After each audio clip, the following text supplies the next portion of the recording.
Halo teman-teman, ketemu lagi di acara Inframe-nya Makani Netizen. Kali ini kita kehadiran teman bintang tamu kita, seorang sejarawan. Dia juga sekolah sejarah.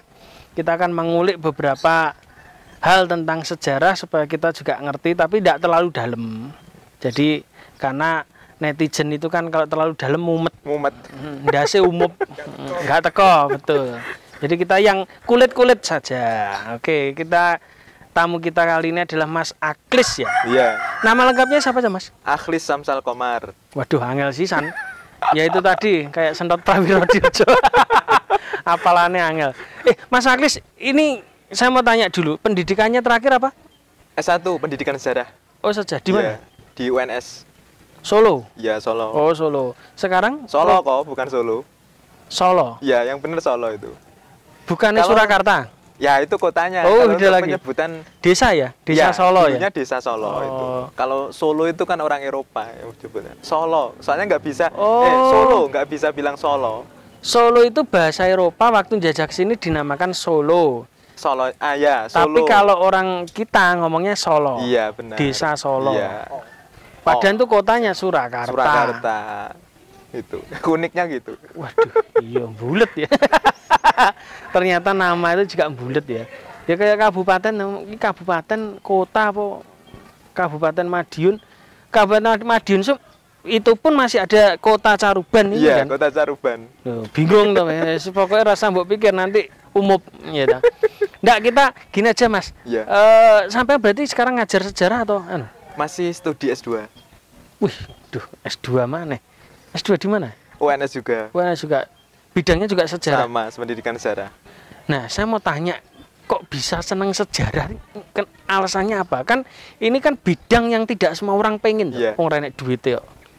Tak pikir bakatku ataupun bakat? pembawaan. Soalnya kalau memang Itu triggermu apa itu? Kok iso kamu suka sejarah? mungkin waktu kecil ya, saya suka diceritani mbah. Oh. Biyen mbahmu ki ngene le. Biyen ki Sambirjo ki ngene le, desamu ki ngene le. Akhirnya itu sedikit demi sedikit terbangun. Bagaimana kesadaran akan sejarah, akan ketertarikan akan sejarah itu terbangun. Walaupun mungkin jauh dengan sejarah yang saya dalami sekarang gitu. Berarti kita sekarang menghebohkan telling story dari dulu mbahnya itu sudah cerita ya. Cerita kan, bener. dongeng tuh. Iya, dongeng. Karena media orang Nusantara, orang Indonesia salah satunya memang yang lekat, yang paling banyak itu cerita tutur. Dia lebih suka tutur daripada nulis kan ya. Iya. Nah, gitu. iya benar. Nulis kan tidak semua orang anu. Iya. Wah, berarti memang triggernya itu dari kecil dapat cerita dari Simbah, terus tertarik sejarah, bla bla bla bla sampai akhirnya digeluti sampai S2. Sampai S2.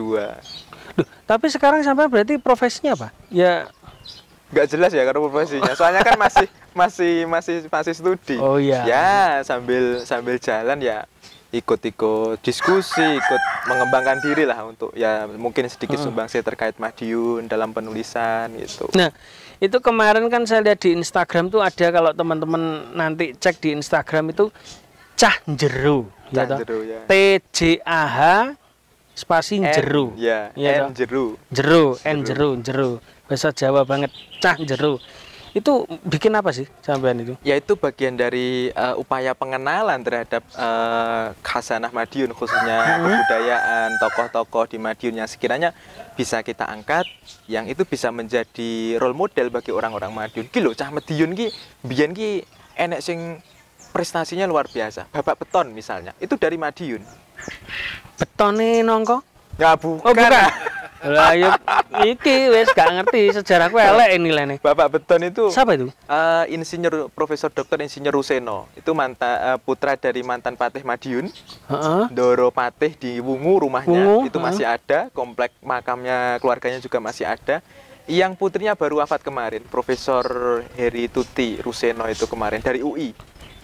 Oh. Nah, itu kiranya kan ini loh, Madiun itu ora sepele. Itu ada tokoh-tokoh yang sekiranya misal pertama ada juga selain Ruseno Bapak Beton juga ada Bapak Benih Indonesia. Itu juga kelahiran Madiun. Masih sugeng, 24 Juni kemarin usianya ke 90. Profesor Samsuud Sajat, guru besar IPB. Iya, gak ngerti ya. Itu. Termasuk ada lagi juga Profesor Pribumi pertama dari kesehatan, Profesor Saleh Mangudiningrat dari Kebun Sari. Itu berarti zamannya Budi Utomonan itu, loh? Iya, termasuk itu. Walaupun dia nggak secara langsung mencetuskan itu. Iya, ke sana. Kalau ia pribadi memang sumbangsihnya besar untuk dalam kesehatan termasuk. Bapaknya Sujatmoko, mertuanya Sahrir. Saleh Sultan Sahrir. Iya, Sultan Sahrir.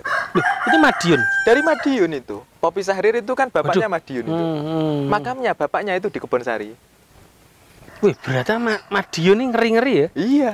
Nah, ke sana kita nggak pernah tahu. Iya, benar. Kalau Nyun Sewu kalau kita nggak diangkat, dikenalkan, mungkin apa ya? Ya urip yo ngene iki wae, Madiun yo ngene iki wae. Padahal di balik itu sebenarnya Madiun itu ya, ini bukan etnosentrisme ya, melainkan kita membangun diri, bagaimana jati diri kita sebenarnya begitu. Dan petinggi militer Indonesia tuh ya bukan paling banyak sih yang familiar dari Madiun kan, termasuk itu. Pak Joko Susanto, alumni SMA 2 ya kan? SMA 2, terus nanti ini ada KSAL, enggak tahu naik jadi panglima itu juga dari Pak Madiun. Yudo. Ya, itu. Ya, benar itu memang perlu banyak penggalian. Sekiranya generasi muda ki ora mung tiktokan ngono lho, sejarah itu harus digali. Iya, benar. Kalau kita pengen cari harta karun aja digali, mosok sejarah enggak. Itu kan sejarah itu kan informasi kan sebetulnya. Ya, informasi. Nah, itu sebetulnya kalau idenya saya tertarik kok cah jero itu kan, maaf ya kalau saya mikir gini, orang kalau daftar pegawai negeri atau apa lewat cah jero mesti mlebu. itu kok bisa cah jero idene lah.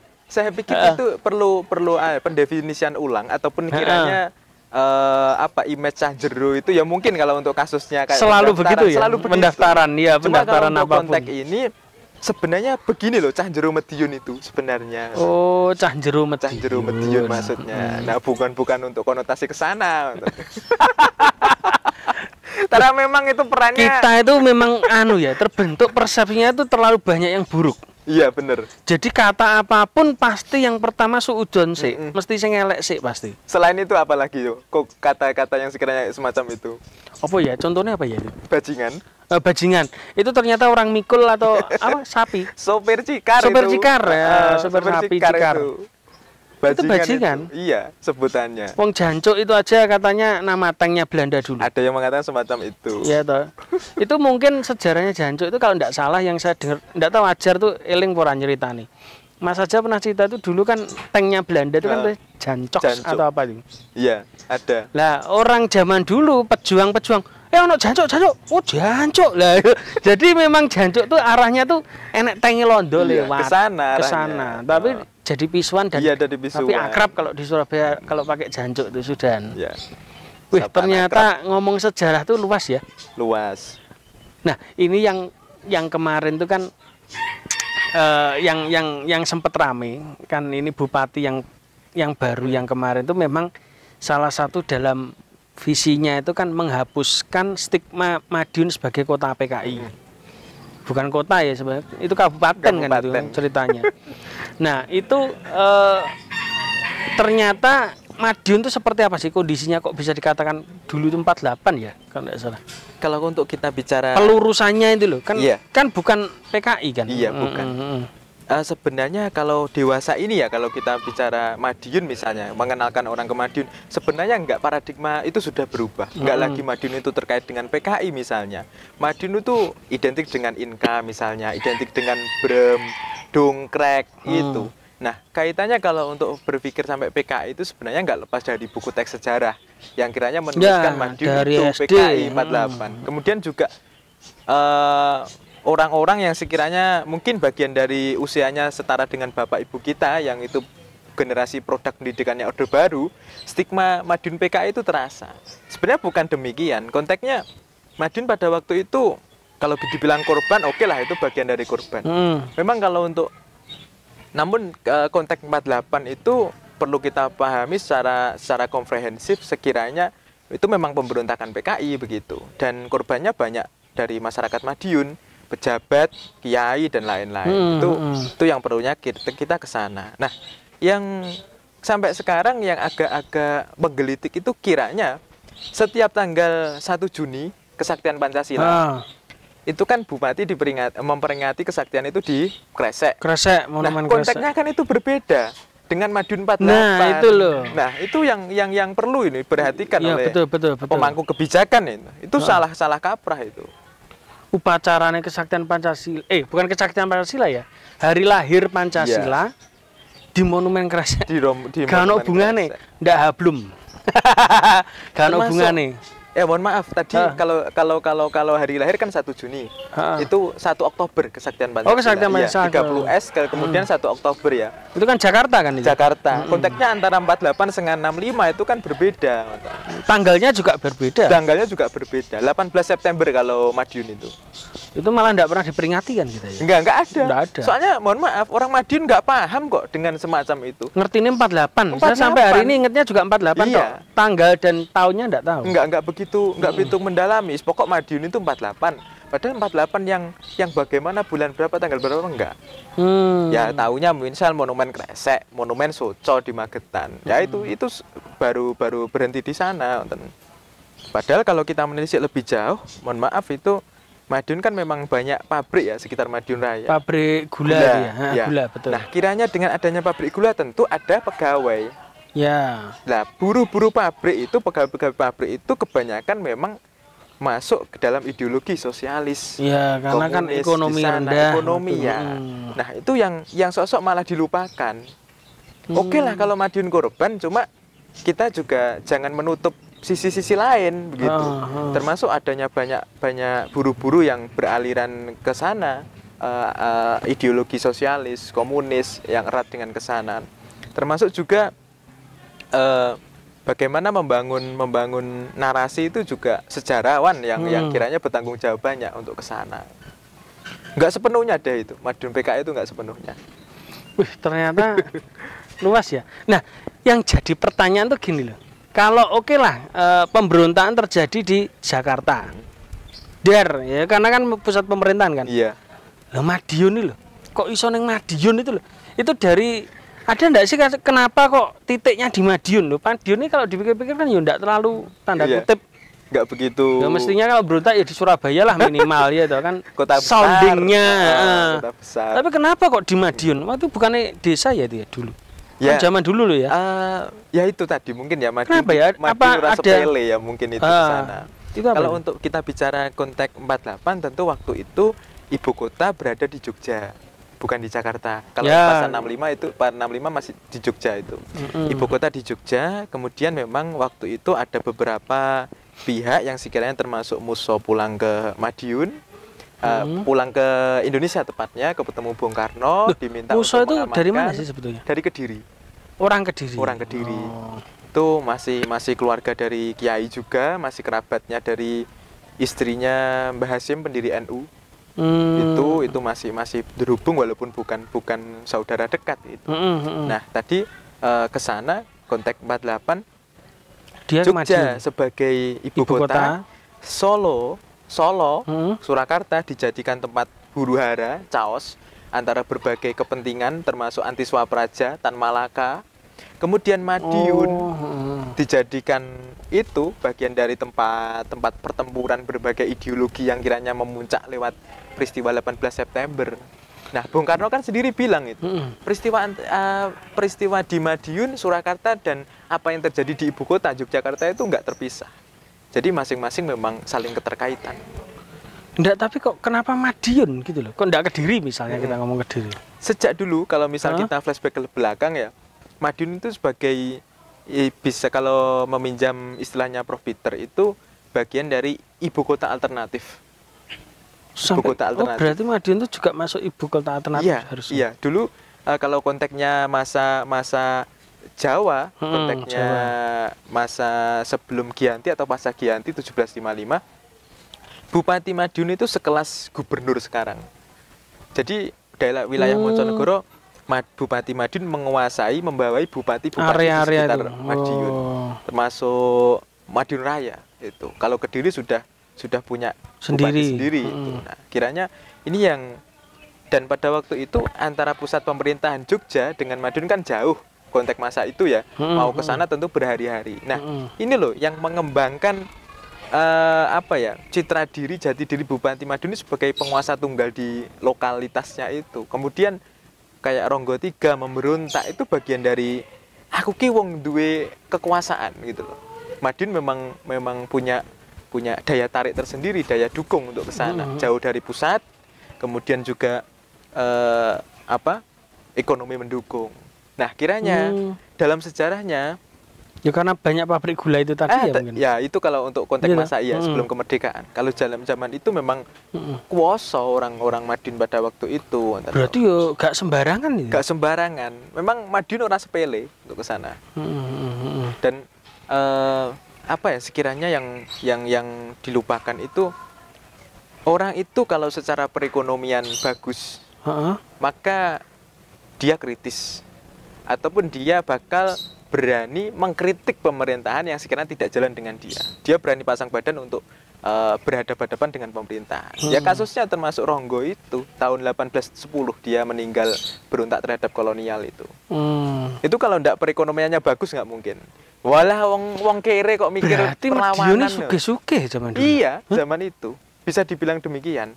Cuma untuk kalangan pejabat, kalau untuk kalangan rakyat mungkin kita bicara perekonomian rakyat pedesaan begitu.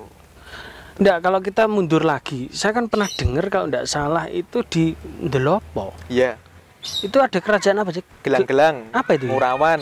Itu masa Majapahit ya, bukan Kediri ataupun Singosari.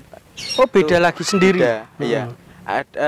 Kalau di Ndelopo, Ngurawan, gelang-gelang itu dari berbagai masa yang sekiranya orang dulu itu mungkin apa ya, pemahamannya iki mbiyen nggone tipet kerajaan, kemudian dibangun lagi pusat pemerintahan yang tidak jauh dari sana.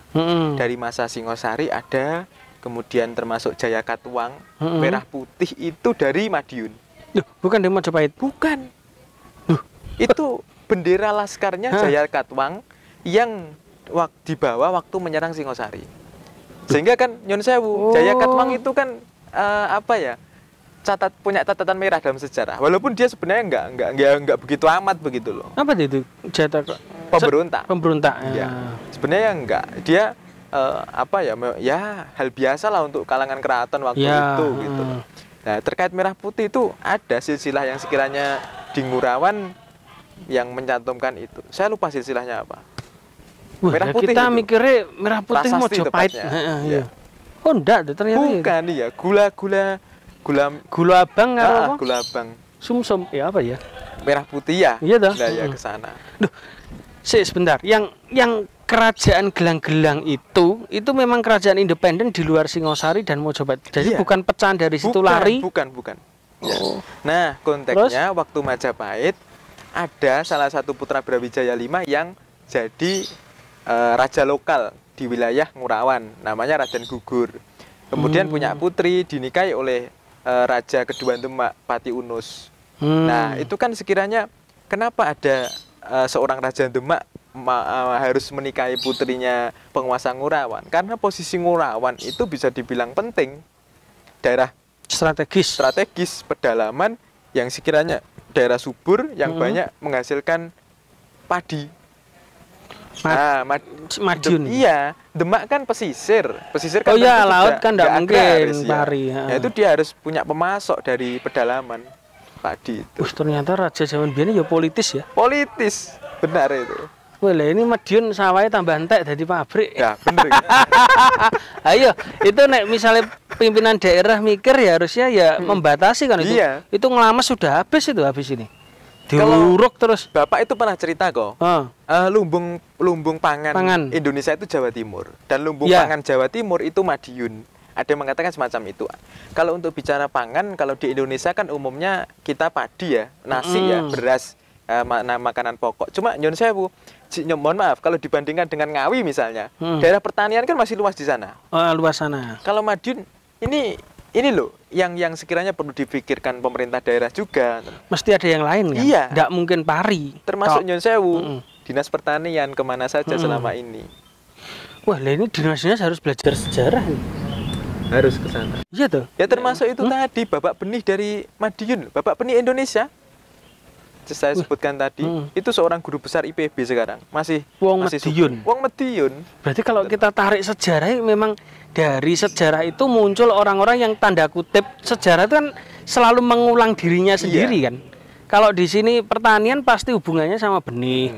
Benih nanti muncul lagi tempat apa itu kan urut ke sana. Segera dengan mempelajari sejarah ya kita nggak usah muluk-muluk sih sebenarnya. Dalam artian tidaknya kita mengenal diri kita. Aku ki wong Medion. Medion iki piye to? Nah, Medion ini biyen ternyata ngene iki. Lah, sekiranya kalau misal Madiun semacam ini, pembangunannya ya jangan terlalu melenceng dari situ kan. Itu. Sudah ada roadmapnya dari dulu. Cuma mohon maaf, pembangunan sekarang, kebijakan-kebijakan program-program itu yang sekiranya tidak berbasis lewat kajian-kajian semacam itu. Mohon maaf ya. Itu memang kenyataannya demikian. Karena gitu. Nuruti pasar biasanya. Sing payu iki dodol iki, nandur iki. Padahal kalau misal mau menelisik ke belakang lewat berbasis sejarah historisnya itu tanggapannya luar biasa. Ini kan kalau Kabupaten Madiun kan komoditas pertaniannya kan banyak kan. Benar. Ada coklat, gemarangnya. Itu yang diangkuti di Blitar itu kalau tidak salah. Terus yang lagi kopi terkenal termasuk. Loh, berarti Madiun ini kan kabeh. Iya. Dulu semacam enggak padi tok. Enggak hanya padi. Wih, ngeri ya. Dulu kalau misal zaman kolonial, khususnya malah sebelum kolonial, itu masing-masing bupati itu dimintai setoran bermacam-macam sesuai dengan daerahnya. Oh, menghasilkan apa ya termasuk Madiun itu padi itu berapa pikul setiap tahunnya begitu. Itu dipasok ke Yogyakarta sebagai ibu kota kerajaan waktu itu. Nah, kita ngomong mundur yang tadi yang kerajaan Gelang-Gelang itu saya pernah dengar, bener atau salah. Jadi Gelang-Gelang inilah yang melahirkan beberapa kerajaan yang ada di Solo. Terus Dineh 4 kerajaan yang sekarang itu loh.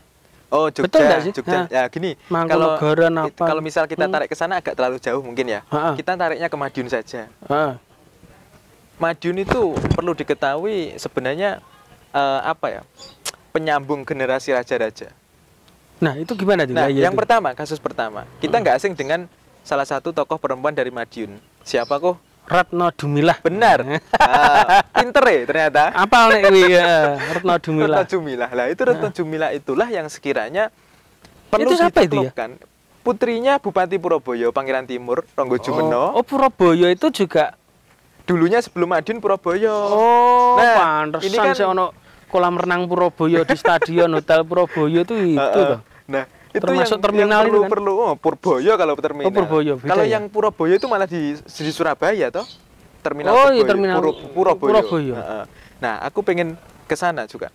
Kalau untuk Madiun sebenarnya istilah Madiun itu bagian dari legitimasi kekuasaan Senopati yang sekiranya waktu itu menaklukkan dalam tanda kutip Madiun. Sebenarnya awalnya kita itu punya nama Purwoboyo. Purwoboyo artinya apa itu? Ada kalau Purwoboyo. Kalau secara bahasa aku nggak begitu paham soalnya itu kan terkait Jawa. Ajar itu yang tahu. Maha tahu itu. Purwoboyo kemudian Madiun. Kalau Madiun itu memang Madio Ayun. Mediun ada beberapa versi memang. Madio Ayun. Yang jelas kalau Ayun. Wakeh versi. Banyak versi. Nah, kaitannya dengan tadi Retno Dumilah itu putri dari bupati pertama Purwoboyo yang harus ditaklukkan kemudian harus diboyong ke sana. Ini kan harga yang harus dibayar Madiun ataupun harga yang harus dibeli Mataram untuk menguasai Brangwetan. Karena pintu masuknya ke sini. Madiun. Nah, ini Retno Dumilah ini dalam salah satu sumber yang sekiranya tidak terlalu mainstream, itu ada memang satu sumber yang baru diketahui di Babar bahwasanya ini sebenarnya ibu dari Sultan Agung, raja terkenal Mataram. Sultan Agung pertama. Panembahan Senopati. Bukan sih. Mas Rangsang ketiga. Yang ketiga ya. Sultan Agung. Yang lawan Belanda itu ya. Imogiri. Makamnya. Ini nggak mainstream memang, tapi ada sumber yang mengatakan demikian. Padahal kalau ibunya itu. Iya. Ini bagian dari politik ya, kita kan nggak tahu. Bahwasanya kalau Sultan Agung kan dalam sejarah Mataram itu disebutkan sebagai cucu dari Senopati. Tapi ada yang mengatakan ini sebenarnya putra dari Senopati dari Putri Madiun. Nah, kalau misal benar ini kan sesuatu hal yang luar biasa. Berarti Yogyo itu di bawahnya Madiun. Iya dong, nggak ada Jogja, nggak ada Solo. kalau nggak ada Madiun. Wah, ini bisa dilegitimasi pembangunan Jalan Pahlawan mirip Jogja. Jogja yang mirip kita. Cuman kita yang telat gitu. Iya, benar-benar. Sejarah kan selalu terulang. Terulang. Nah, iya dong. Dan cuma kalau bicara itu, Wah, misal iya, itu iso kasus gitu ya? yang pertama Retno Dumilah ada Retno kasus Dumilah. 2. Itu namanya Raden Ayu Puger. Ataupun Ayu disebut Puger. kalau pasca suaminya naik tahta, itu Ratu Pakubono, penguasa ya Raja Kartosuro kedua, ketiga lah, ketiga. Itu waktu itu dia pernah jadi bupati perempuan kedua Madiun setelah Retno Dumilah. Kemudian waktu suaminya jadi raja, dia diangkat ke sana, diboyong ke Kartosuro dan menurunkan 3 putra, yang satu jadi raja, Amangkurat IV. Oh, Amangkurat. Nah, Amangkurat IV inilah bapak dari raja-raja. Bapak dari Pakubono II, penguasa Surakarta. Bapak dari Hamengkubuwono I, penguasa Habis Yogyakarta. Dan sekaligus kakek dari penguasa Mangkunegaran. Oh, Puro Mangkunegaran itu. Mangkunegaran. Kalau untuk Paku Alam kan tergantung Sambernyawa ya, Yogyakarta. Benar, Sambernyawa. Oh. Mangkunegoro itu gelarnya Bupati Madiun loh. Itu diambil ke sana. Kalau panjenengan ke Kuncen Taman, itu gelar-gelar Bupati Madiun itu Mangkunegoro. Saya pernah menemukan babat yang sekiranya itu Sunan Kabanaran Hamengkubuwono I itu meminta Pangeran Mangkunegoro terakhir yang makamnya di Caruban, Mangkudipuro yang pertama itu, kamu ndak usah pakai gelar ini. Gelar ini biar dipakai Mangkunegoro Surakarta. Mangkunegoro. Itu awalnya bukan gelar dari sana, itu dari Madiun. Waduh, Gelar Mangkunegoro. Wong Madiune gak mesti roh lho ini. Enggak banyak tahu. Itu saya ada sumbernya. Wah, iki gak dibukukan ya eman. Eman banget. Mangkunegoro. Sehingga gelar, nah ini loh sekelas penguasa Puro Mangkunegaran Sambernyawa saja merasa terhormat untuk memakai nama itu, nama-nama Bupati Madiun. Sehingga ya itu, kalau untuk konsep nunggak semi, Lorot Asmo, ingin mengembalikan kejayaan, mengulang itu dengan membawa nama-nama itu. Ya, cucu-cucunya Pak SBY itu namanya siapa saja? Tribuana, termasuk Tunggadewi dan lain-lain. Itu kan Majapahit. Oh, iya. Anaknya, cucunya itu ya? Iya, cucunya Anissa Pohan, Airlangga. Itu kan raja-raja dari Kauripan. Oh, itu bagian dari kesana sebenarnya. Akhirnya sebetulnya kita ini bisa narik kesimpulan sedikit, kan tidak terlalu bingung kan netizen mestinya, mosok bingung kebacut. Tidak, cuman akhirnya gini loh, kenapa saya nemukan gini dari segi yang lain ya, kenapa pemberontakan itu memang dilakukan di Madiun? Ya Madiun di sini kayak gini, itu kan dari sejarahnya kan ngeri-ngeri kan. Dan selalu pemberontakan itu kan kalau pengen sounding ya tempat yang memang betul-betul tanda kutip ya sekaligus sakral juga pemerintahan segala macam. Lah ini rojo-rojo lahirnya kok gini ternyata. Posisinya strategis. Dan geografisnya strategis. Iya, strategis dan sekiranya itu bagian dari kota bisa dibilang kalau Madiun itu kota garnison ya. Garnison itu semacam kota yang dikelilingi oleh pegunungan. Itu termasuk kalau untuk pertahanan bagus. Oh iya, 3 gunung ya? Ya. Istilah Madiun itu 3 gunung ya, Wilis, Lawu, satunya sini, di daerah sini ini. Termasuk bagian selatan pegunungan selatan Pacitan. Itu kalau misal saya pernah ada versi lain kok, itu terkait Madiun itu sebenarnya Mahadiun, Jung besar. Nah, itu apa tuh? Kayak ceruk gitu. Benar. Itu kalau kita melihat geografis Madiun kan semacam itu, Mahadiun. Ini kalau misal dari timur dilingkupi pegunungan Wilis, kemudian barat Lawu, selatan itu yang Ponorogo ya, pegunungan selatan termasuk Pacitan itu, kalau di utara pegunungan Kendeng. Nah, kiranya semacam ini, ceruk. Mahadiun semacam itu sebenarnya. Memang versi ini nggak begitu mainstream, tapi ini lebih masuk akal. Rasanya itu Mahadiun. Benar itu Mahadiun. Itu menariknya ke sana. Nah, ini daerah yang strategis ini yang dilingkupi oleh ini untuk pertahanan bagus, dan termasuk juga Madiun pada waktu itu konteksnya sebagai penghubung antara Surabaya dengan Jogja. Nah, kiranya dengan adanya itu mobilisasi kan enak, kemudian sehingga nggak mengherankan kalau Musso sendiri mendeklarasikan Soviet Madiun. Ya itu berarti kan kalau kita ngomong yang kita berbau tentang kosmos, ya toh, alam lah maksudnya. Mungkin Musa sendiri tidak ngerti kan kenapa berontak dia. Mungkin cuma lihat geografisnya aja karena deket Jogja waktu itu. Tapi dari segi spiritual alam kan sebetulnya kan kelihatan. Kelihatan. Kenapa terjadi di Madiun? Lah sejarahnya ngeri ya. Di sana memang ya. Berarti wong hebat-hebat. Iya.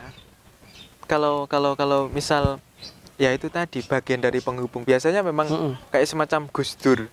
Itu juga leluhurnya dari Madiun. Bahkan SBY sekalipun juga leluhurnya dari Madiun. Itu tetanggaan desanya. Iya, itu Gus Dur pernah ngomong bahwa dia ini masih saudara dengan SBY kan, turunannya itu. Iya. Itu masih terhitung. Satu Gus Dur di Sewulan, selatan sungai. SBY dari Banjarsari, sebelah utara sungai. Itu sama-sama di dagangan. Wong dagangan.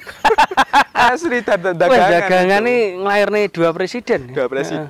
Memang dalam sejarahnya leluhur mereka berdua itu memang ya saling berlomba-lomba dan connect untuk kebaikan lah, untuk saling itu. Wih, ternyata kita sekarang ngerti ternyata Madiun itu penting tuh ya karena ini. Iya. Nggak cuman sekedar kota brem, kota pecel, itu bener. Kulit. Iya, itu kan kulit kuliner aja, tapi sebetulnya ternyata sejarahnya esensinya di sana. Esensinya. Waduh, berarti kalau yang megang Madiun ya lumayan ya.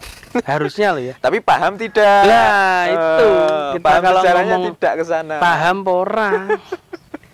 Nah, sekarang kalau kita ngomong sejarah tuh ternyata kan asik ya. Jadi kita ngerti mapnya kita dulu tuh harusnya kemana dan kembali kemana kan harusnya tahu. Iya. Sejarah tuh kan kayak begitu.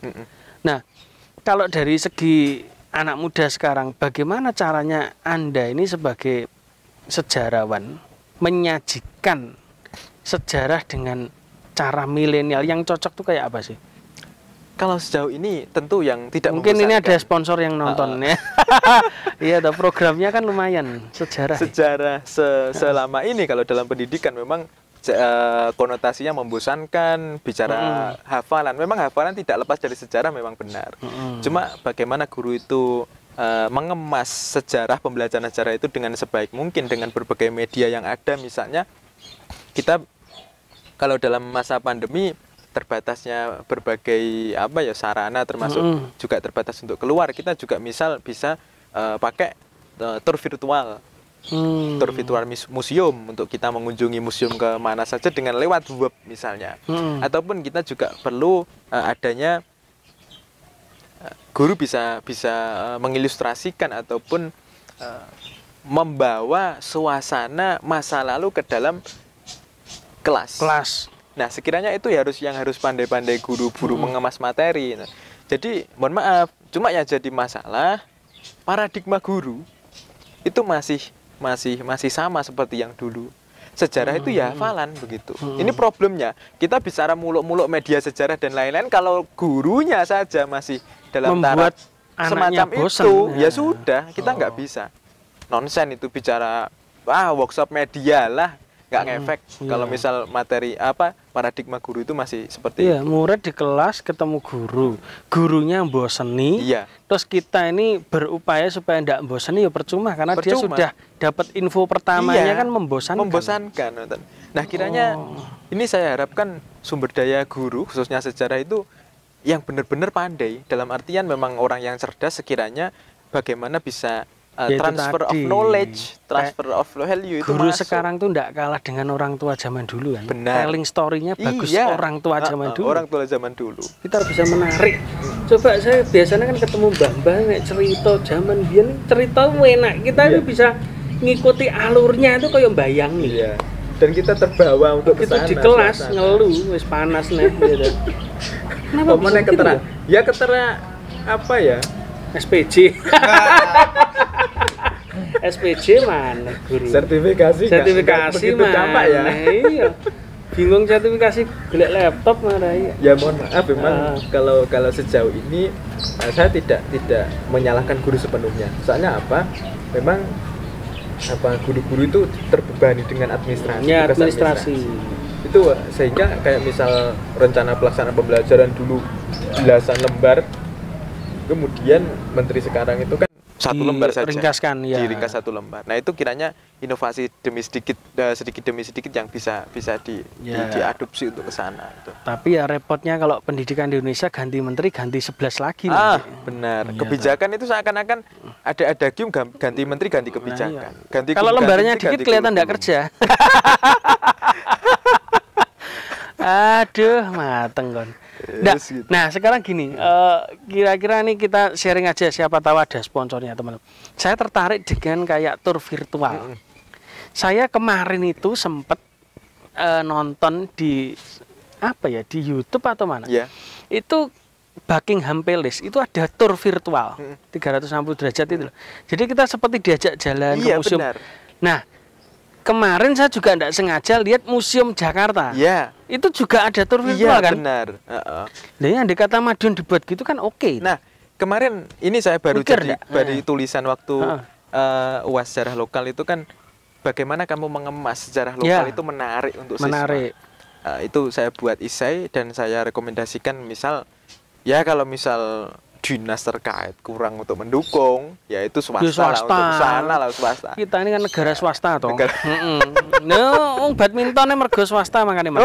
Ya coba kalau pemerintah yang mungkin kayak sekelas Jarum dikasih penginapan, makanan bergizi, pelatih yang mahal ya kan, gitu. Nah, kembali ke sana tadi, kalau untuk virtual swasta yang saya harapkan untuk bisa untuk tertarik ke sana. Kita misal bisa pakai konsep virtual tour situs-situs sejarah di Madiun. Nah, itu siswa mungkin ya, kalau saya orang Madiun Selatan, tadi Mas Ferry itu kan dari Kuwu. Aku gak pati ngerti, Kuwu posisinya di mana?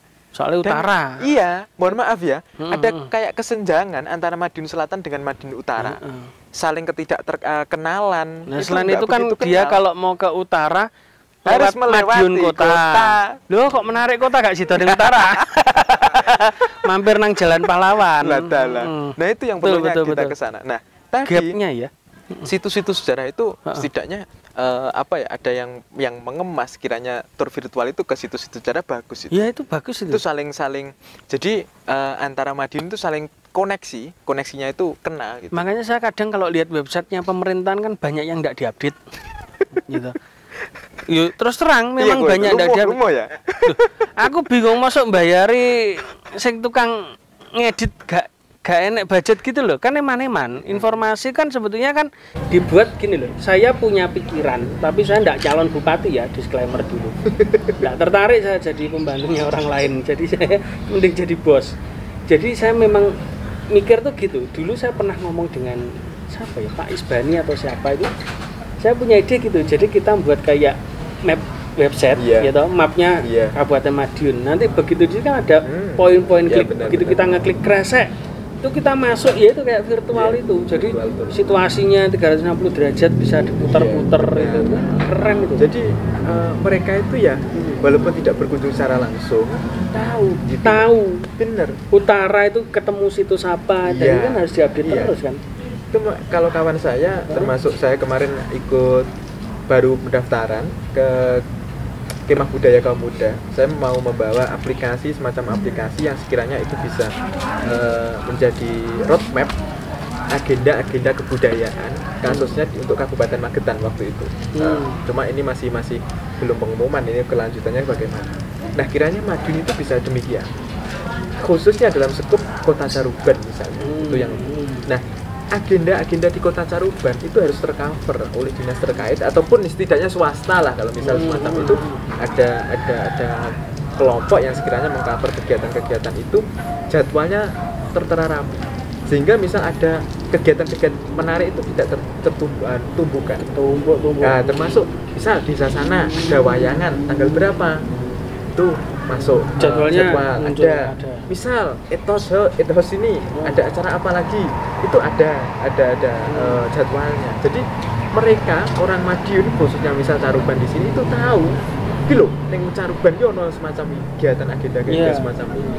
Itu dari sana saya pikir merasa memiliki kepemahaman terhadap sejarah daerah itu terbangun, identitas daerah itu terbangun.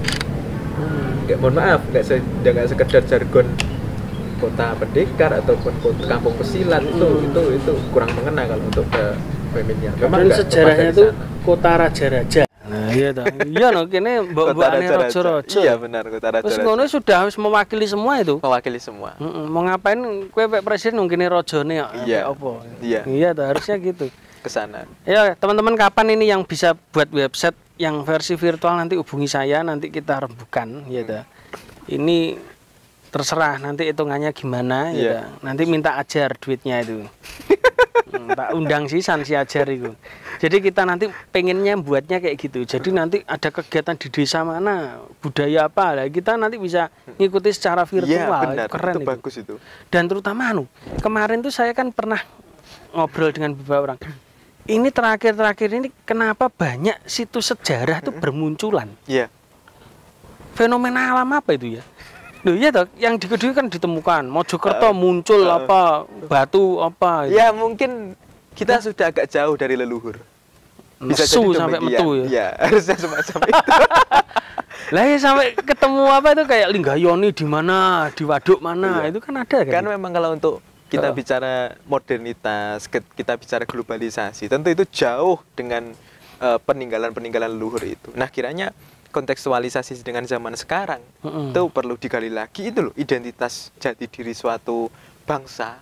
Bagaimana gini, kalau saya pribadi optimis ketika generasi muda Indonesia itu bisa menjawab 3 pertanyaan. Apa 3 pertanyaan itu? Yang pertama, siapa saya, berasal dari mana, dan mau kemana? Generasi muda Indonesia kalau misal bisa menjawab 3 pertanyaan itu, saya pikir optimis lah untuk Indonesia ke depan. Nah itu pertanyaannya, kita ndak ngerti kita siapa, dari mana kita juga ndak tahu, dan mau kemana. Dan mau kemana juga ndak ngerti. Nah itu yang problem mendasar di kita. Ya termasuk juga itu loh, mental Irlander nggak pede itu. Ya mental nggak pede, kesuwen kejajah. Kesuwen kejajah berapa tahun kejajah Wong? Nah itu kan tidak mungkin 350 tahun. Enggak. Nah, yang betul berapa itu? Itu kalau untuk itu bagus bukunya Racing, bukan 350 tahun dijajah. Kiranya dia meneliti lewat arsip-arsip surat-surat perjanjian antara Belanda dengan raja-raja di Nusantara pada waktu itu, yang masing-masing daerah tidak sama. Termasuk di Aceh. Aceh itu mengalami perlawanan paling lama, sehingga dia memang nggak ayal dijadikan daerah istimewa ya, semacam itu statusnya. Nah kiranya nggak sampai 350 tahun dijajah. Nggak ada ya. Nggak ada. Kan itu kan perlawanan terus. Perlawanan terus. Dan itu sebenarnya 350 tahun dijajah itu siapa yang mencetuskan itu pertama? Siapa Bung Karno. Dia ingin nasionalisme itu bangkit oleh warga bangsa Nusantara, sehingga bombastis ya, 350 tahun dijajah. Ya itu sebenarnya ke sana. Langsung jadi buku ya sampai sekarang. Jadi buku itu bagus sih penelitiannya. Racing yang wafat tahun 97. Bukan 350 tahun dijajah. Bagus itu. Ternyata enggak nyampe segitu. Enggak. Nah, itu nanti penelitian lebih lanjut. Ternyata. Termasuk Madiun itu masuk wilayah kolonial tahun berapa? Itu perlu. Sehingga Madiun itu pernah merdeka begitu loh, secara daerah otonom kiranya itu. Dan kalau untuk konteks zaman dulu ada loh kok daerah yang benar-benar otonom itu, desa itu, ada sekup desa. Di mana? Desa Perdikan. Pernah dengar kok? Pernah. Nah, desa Perdikan itu dia secara ekonomi merdeka, bahkan kolonial, bahkan seorang bupati tidak boleh ikut campur di dalamnya. Itu desa, ada sejarahnya beberapa desa yang statusnya mandiri betul. Kalau tanpa penjajah. Tanpa penjajah. Memang kalau dia bertanggung jawab kepada penguasa pada waktu itu, penguasa langsung. Misal kalau Madiun itu masuknya Yogyakarta. Seorang kepala desa Perdikan, Kiai Perdikan itu bertanggung jawab langsung ke raja, bukan ke Pak Bupati. Ke Bupati itu enggak. Nah, secara ekonomi, misal kasusnya kalau di Madiun itu Banjarsari. Banjarsari pada waktu itu Banjarsari dagangan, tempat asalnya leluhurnya Pak SBY itu, dia sentra sapu ijo. Nah, sapu. Iya, sapu ijo. Kalau misal kita bergeser ke Sewulan, desa leluhurnya Gus Dur, itu sentra dari Pandean, Tosan Aji. Keris-keris itu zaman dulu pusaka di situ. Termasuk dari sana. Itu bagaimana ini loh, desa yang sekiranya mandiri bisa menghidupi sendiri dirinya desanya. Nah, ini konteksnya pandemi kan gitu. Coba sudah ada contoh dari Madiun. Itu bagaimana desa menghidupi dirinya sendiri? Bisa nggak kiranya? Zaman itu bisa. Zaman itu bisa. Bisa. Belum ada listrik. Belum ada listrik. Dan kiranya misal ada Keren ya. maling masuk, kolonial nggak berani ngejar kalau sudah masuk ke desa itu. Soalnya dia punya hukum. Hukum sendiri. Itu secara ekonomi merdeka, secara politik juga merdeka. Dan kiranya ini pemukiman yang tertata pada waktu itu. Termasuk kalau di Ponorogo itu Tegalsari, itu sentra daluang, produksi kertas lama. Nah, ini kan Belanda termasuk kolonial kan agak kurang ngeh dengan mereka sehingga masuk kertas Eropa yang menggempur daluang itu. Tetap hancurnya karena impor. Itu kan sudah terjadi toh. Ya. Sejarah itu mengulang dirinya sendiri. Makanya keran impor ditutup Pak Jokowi. Mosok gak wani. Wong import itu bahan kertasnya dari hutannya kita kok. Bener. Dijual ke sana. Iya.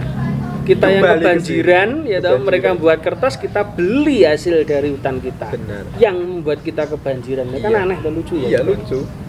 Wah, lucunya negeriku. Oke, terakhir Mas Aklis. Apa yang Anda akan sampaikan kepada anak-anak muda sekarang supaya mereka mencintai sejarah, monggo? Sekiranya awali dari diri Anda sendiri yang bagaimana siapa bapak saya, siapa ibu saya, siapa kakek nenek dari bapak ibu saya. Itu dari sana saya pikir luar biasa ketika Anda misal mengetahui 7 ke atas dari bagian dari keluarga Anda. Itu Anda tahu jati diri Anda ke sana. Nah, sekarang sejarah bukan lagi monopoli sejarawan ataupun guru sejarah. Sejarah menjadi bagian dari ruang publik, bagian dari kehidupan publik masyarakat yang sekiranya siapapun boleh bicara sejarah, siapapun boleh dialektika dengan sejarah itu. Bagaimana Anda, kehidupan Anda terkait dengan sejarah itu dari hal sederhana. Kita tidak boleh jatuh di lubang yang sama. Nah, itu kita untuk ke sana. Ya itulah, kita nggak boleh jatuh di lubang yang sama. Bagian dari pelajaran sejarah yang penting begitu. Nggak hanya sekedar hafal-hafalan nama dan tokoh. Nah, kalau pengen survive dalam sejarah ya harus gali sejarahnya. Gali sejarah. Iya toh. Oke, itu aja Mas Aklis. Terima kasih buat kehadirannya. Sama-sama. Teman-teman Inframe, jangan lupa nantikan juga untuk Inframe berikutnya. Kita akan ada tamu-tamu berikutnya yang luar biasa juga dari bidang mereka masing-masing. Jangan lupa di like, komen, dan subscribe. Makani netizen, no iklan, no cari iklan, ya. Ya, kita kan nggak butuh duit dari YouTube. Nah, iya itu. Oke. Terima kasih, sampai jumpa pada tamu berikutnya. Oke.